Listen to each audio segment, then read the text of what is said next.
and welcome back to MyExcelOnline.com. Today we are going to show you how to use the AVERAGEIF function in Microsoft Excel.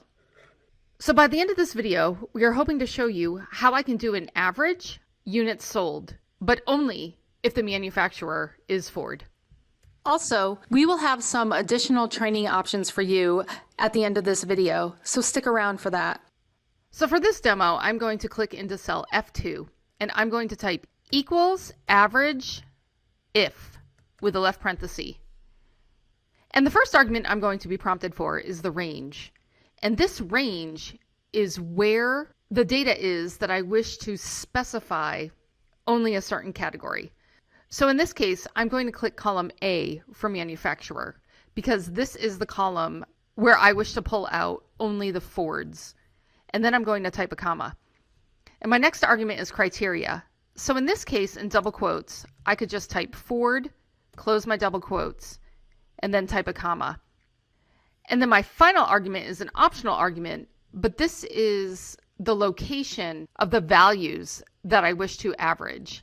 And in this case, it's going to be column C under units sold. So I'm going to click column C, close my parentheses, and hit enter. And I can see that I'm only getting an average for all of my Fords. If you are liking this video, please give us a thumbs up and subscribe to our channel, and hit the bell button to get notified when we release our weekly videos.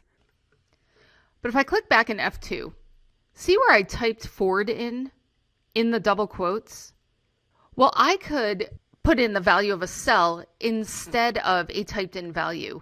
So if I highlight over where I have put these double quotes in, and instead I click cell E2 right here, where I have typed the word Ford and hit enter, I can see right now that I'm getting the same value for my averaged units sold.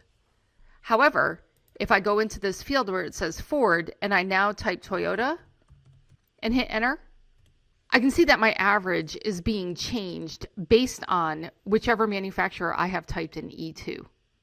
So it is probably better to have a cell where you are actually changing the value so that it's a little more flexible for doing your averages. We also have a way to do an average if based on a date range, a wildcard character, and even using multiple criteria out on our blog on our website. I will include a link to that blog entry in the description below on YouTube in case you would like to learn more. If you have any questions or comments, please leave them for us and we'll get back to you. Thanks for watching, and see you again next time.